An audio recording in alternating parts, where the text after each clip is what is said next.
കഴിഞ്ഞ 5 ദിവസത്തിനിടെ 2 തവണയാണ് രാജ്യത്ത് പെട്രോളിൻ്റെയും ഡീസലിൻ്റെയും വില വർദ്ധിച്ചത്. ഏകദേശം 4 രൂപയോളമായിരുന്നു ഈ വർധനവ്. ഇനിയും വില കൂടാൻ സാധ്യതയുണ്ടെന്ന അഭ്യൂഹങ്ങളും ശക്തമാണ്. അങ്ങനെയിരിക്കെയാണ് ഡീസൽ അടക്കമുള്ള ഇന്ധനങ്ങൾ കിട്ടാനില്ലെന്ന റിപ്പോർട്ടുകൾ രാജ്യത്തിൻ്റെ പലയിടങ്ങളിൽ നിന്നും പുറത്തുവരുന്നത്. വ്യാവസായിക ആവശ്യങ്ങൾക്കായി ഡീസൽ വിതരണം മാറ്റിവെക്കുന്നതും പമ്പുടമകൾ വിതരണം കൃത്യമായി നടത്താത്തതുമാണ് ഈ ക്ഷാമത്തിന് കാരണമായി പറയപ്പെടുന്നത്.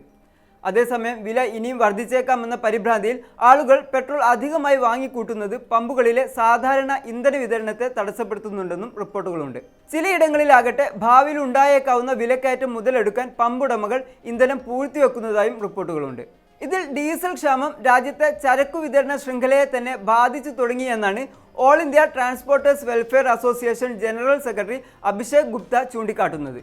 വ്യാവസായിക ഉപയോക്താക്കൾ ചില്ലറ വിൽപ്പന നടത്തുന്ന പമ്പുകളിൽ നിന്ന് വലിയ തോതിൽ ഡീസൽ വാങ്ങുന്നതും പമ്പുടമകൾ ട്രക്കുകളിലേക്ക് ഡീസൽ വിതരണം നിയന്ത്രിക്കുന്നതുമാണ് ഇതിന് കാരണമായി അദ്ദേഹം പറയുന്നത്.